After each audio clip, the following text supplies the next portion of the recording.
શ્રીજી મહારાજે સંતોને શ્રીધનના ત્યાગી કર્યા અને એમને ખાસ એવી મહારાજે વાત કરી છે કે તમારે નિષ્ઠાપૂર્વક કાર્ય કરવાનું છે.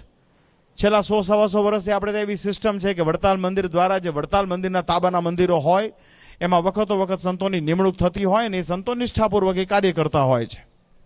ત્યારે એઝ એ સત્સંગી તરીકે આપણી પણ એક ફરજમાં આવે છે કે આપણે પણ એ સંતોની સાથે મળી અને મંદિરનો ઉત્કર્ષ કરીએ.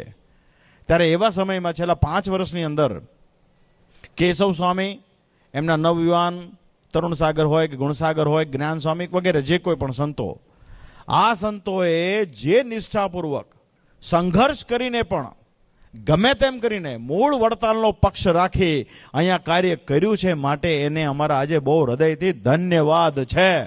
આ બહુ અઘરું હોય છે ભાઈ.